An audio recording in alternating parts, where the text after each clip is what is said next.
Hola, bienvenido, bienvenida. Nuestra lección que vamos a llamar el idioma de la dirección. Este tema pues realmente es un tema bien significativo y hace parte, como ya hemos visto, de nuestro módulo 3 en el tema de empatía. ¿Sí? Y por eso hablamos de empatía a todo nivel, no solamente hacia el nivel de los trabajadores, sino también hacia el nivel de la dirección. Y en este momento vamos a hablar de esa empatía con la dirección. Entonces, anteriormente hablamos de empatía. En esta lección vamos a usar este concepto como base y vamos a desarrollar un lenguaje apropiado para comunicarnos con la dirección y lograr su apoyo. Muy bien. Nuevamente, quiero volver sobre este concepto de la alineación de los valores, creencias y comportamientos que ya vimos en la lección anterior para entender que necesitamos esa alineación entre estos tres para poder lograr que las cosas sean exitosas.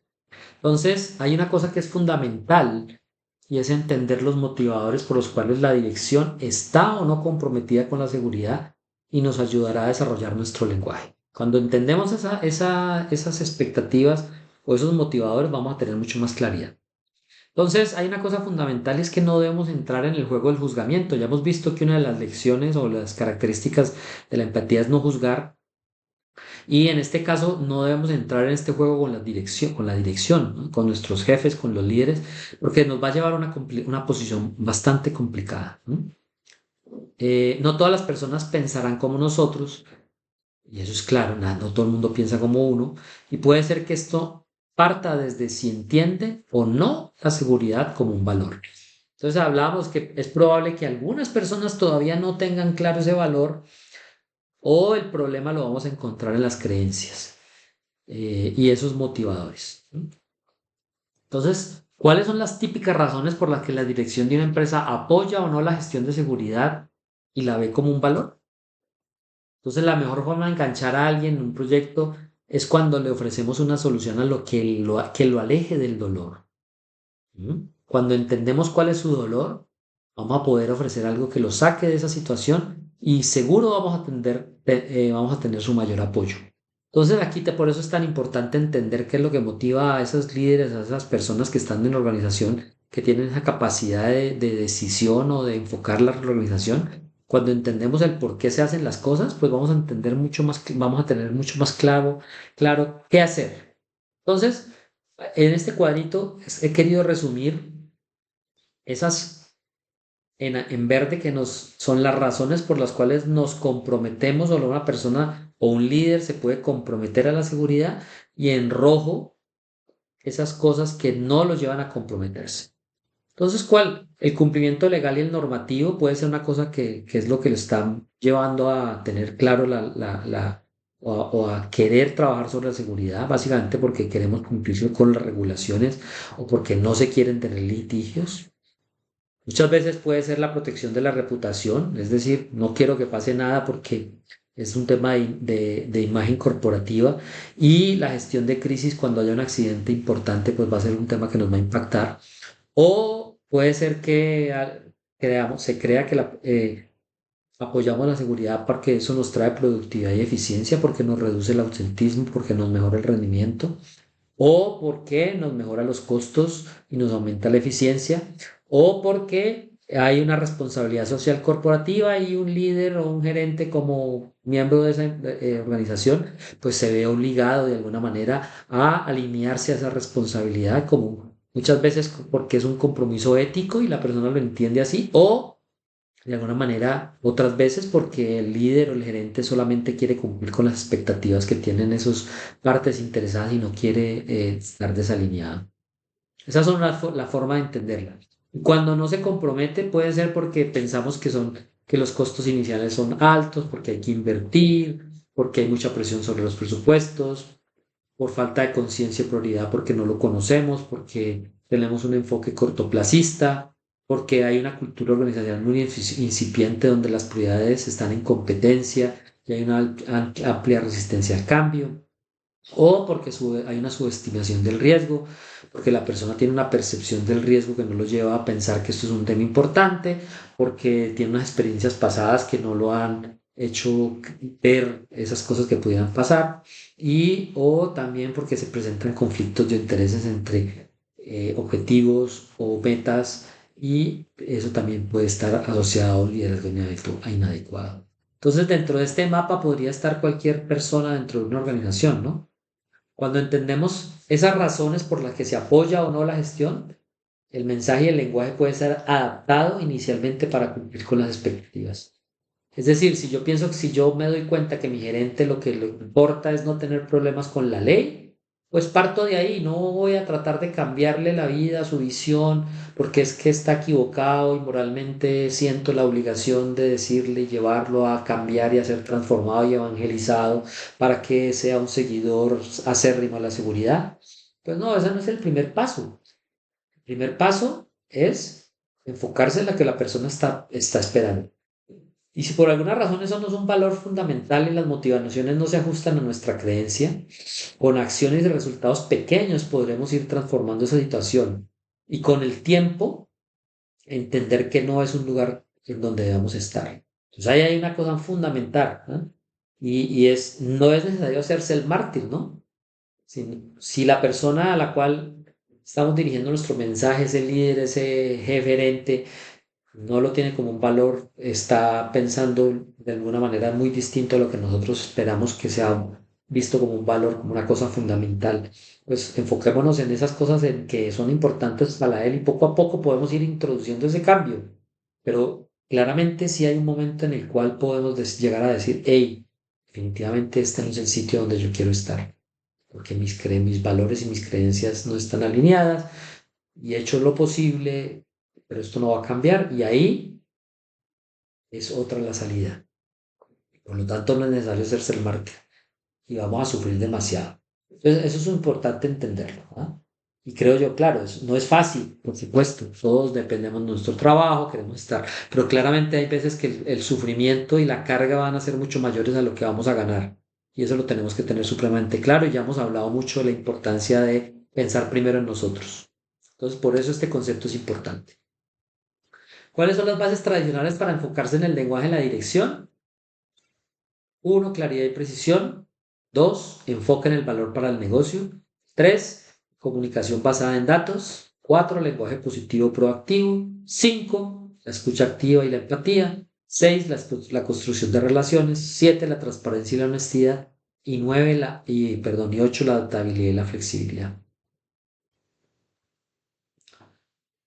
Viendo uno por uno. Entonces, claridad y precisión tiene que ver con evitar la jerga técnica. Muchas veces somos susceptibles a estar hablando cosas que la gente no nos entiende. Si esto no es un tema familiar ni significativo para un gerente, pues no estemos bombardeándolo con jerga técnica que no le va a importar. Seamos muy claros en las explicaciones, ¿no? Y muchas veces tratemos de usar ejemplos y algunos ejemplos y mensajes, ¿no? Entonces, las regulaciones y las normativas de salud y seguridad no son solo una obligación legal, sino una oportunidad para proteger a nuestra empresa de sanciones y demandas costosas. Algo de datos. Un informe reciente muestra que las empresas que invierten en salud y seguridad han reducido sus costos legales en un 25%. Y de esa manera tratamos de ser mucho más claros y precisos. Dos, enfoque en el valor para el negocio. Siempre tenemos que tener claro que debe haber un impacto sobre la empresa y destacar cómo estas medidas de seguridad benefician a la empresa en términos de ahorro de costos, protección de activos y reputación es importante. Rentabilidad o retorno de la inversión. Si somos capaces y podemos verlo más adelante cómo podemos hacer, mostrar cómo una inversión que se va a hacer en seguridad puede generar retornos positivos y prevenir pérdidas significativas. ¿Mm? Y lo mismo, algún ejemplo de cómo podría ser un mensaje y qué datos podríamos usar en la parte inferior. Te los dejo para que lo puedas ver posteriormente si quieres. ¿Cómo es el cálculo del retorno de la inversión? Por si no lo sabes, ¿no? Primero debemos identificar cuáles son los costos asociados con la implementación de algún tema de seguridad y esto pueden incluir costos directos y costos indirectos. Equipos de protección, programas de capacitación y formación, contratación de personas especializadas, consultorías, costos de auditoría y seguridad. o algunos costos indirectos, tiempo de inactividad durante la implementación de las medidas, mantenimiento de actualización del equipo de seguridad, costos administrativos asociados a la gestión de seguridad y la seguridad laboral. Teniendo claros los costos, pasamos al paso número 2, que son los beneficios, y tenemos de la misma forma reducción de pérdidas directas, aumento de la productividad y beneficios intangibles. Cada una, pues, debemos, si identificamos qué es lo que nos va a traer, lo podemos asociar a alguno de estos grupos. Y el paso número 3, pues el cálculo del retorno de la inversión es básicamente los beneficios netos, que son los gastos menos los ingresos, dividido en el costo de la inversión y por 100%, pues nos va a dar un porcentaje de retorno de eso. Es claro que esto no siempre es fácil, ¿no? Porque normalmente pues tendremos que hacer algunas suposiciones de lo que nos puede costar o no algo que no suceda o suceda, pero puede ser un elemento potente para algunos casos, básicamente como podemos ver cuando estamos relacionados a temas de inversiones importantes que vamos a hacer, pues claramente es importante poder cuantificar de alguna manera y tener una idea de cuáles van a ser esos beneficios, y eso nos va a ayudar a que las personas que nos van a escuchar pues estén mucho más atentas y nos vayan a quienes prestar más atención. Número 3, comunicación basada en datos. Entonces, presentar datos relevantes, utilizar algunas estadísticas, informes, análisis de riesgo para respaldar alguna recomendación, visualización, que sea una forma fácil de ver, que sean gráficos, cosas que sean fáciles de entender, nos va a ayudar mucho más a que el mensaje sea mucho más claro y pues sea mucho mejor recibido, ¿no? Cuando hablamos de lenguaje positivo proactivo, no sé qué es que nos enfoquemos en la solución. En lugar de solo pensar o hablar del problema, ofrecer soluciones concretas y viables. No hablar y hablar y hablar del problema y lo que nos puede causar, sino estar ya presentando propuestas de lo que podría ser la solución. La persuasión positiva es siempre utilizar un tono positivo que espere confianza y compromiso. Cuando hablamos de escucha activa y empatía, comprender las preocupaciones, ¿no? Escuchar activamente qué es lo que le preocupa y cuáles son las prioridades de la dirección y responder de manera empática, es decir, poniéndolo en su posición. Y adaptar el mensaje es adaptar ese mensaje para alinearse con esas metas y valores de la empresa. Entonces, de esta forma, cuando entendemos, escuchamos activamente cuál es la preocupación del otro y podemos empatizar, pues podremos llegar a tener un mensaje mucho más potente.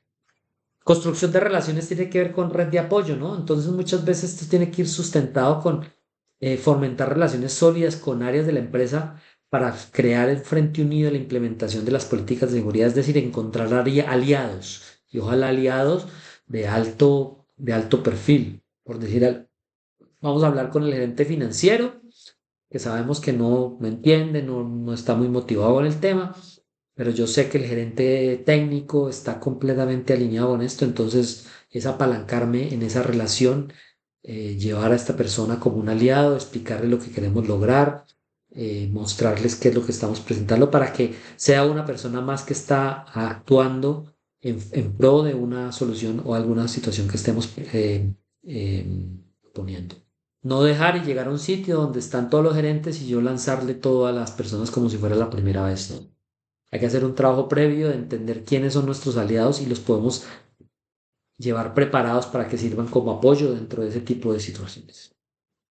Transparencia y honestidad, siempre, sin duda, hablar francamente sobre los riesgos y desafíos, sin exagerar ni minimizar. Muchas veces tendemos a exagerar y a generar situaciones un poco apocalípticas que nos van a hacer perder un poco de credibilidad. Y ante todo la integridad, ¿no? Mantener la integridad en todas las comunicaciones para construir confianza a largo plazo. Cuando logramos que las personas confíen en nosotros, pues vamos a tener el camino mucho más fácil y el mensaje va a llegar mucho más fácil. Cuando hablamos de adaptabilidad y flexibilidad, es adaptarnos, ajustarnos al lenguaje, ¿no? Ser capaces de adaptar nuestro lenguaje o el enfoque dependiendo de la audiencia y el contexto, dependiendo qué es lo que la otra persona espera, qué es lo que la otra persona sabe, cuáles son sus intereses, cuáles son sus dolores, cuáles son sus motivaciones, pues yo ajusto mi lenguaje a esa circunstancia. Pero ante todo, siempre estar abierto a nuevas ideas y métodos para mejorar la seguridad y la comunicación. Es decir, no llevar cosas como que están escritas en piedra, sino que estar siempre abiertos a que alguna idea mejor podría surgir y podemos construir sobre eso. Entonces, ya tienes una buena idea de cómo adaptar el mensaje y el lenguaje, ¿no? No son fórmulas mágicas, nuevamente te lo digo. Pueden haber casos en que no estén incluidos en lo que ya hablamos, pero la clave, como les he dicho, es entender las motivaciones o los dolores de la otra persona para plantear soluciones. Y una vez más te lo digo, tal vez en algún momento la solución está en retirarse del lugar donde no podremos desarrollar nuestra visión. Siempre tendremos que tener, digamos, esa puerta de salida. Muchas gracias. Ve al paso Victoria también, por favor. Completa las reflexiones y los ejercicios que te estamos proponiendo y podemos conversar y compartirlos más adelante. Muchas gracias. Nos vemos en la próxima lección.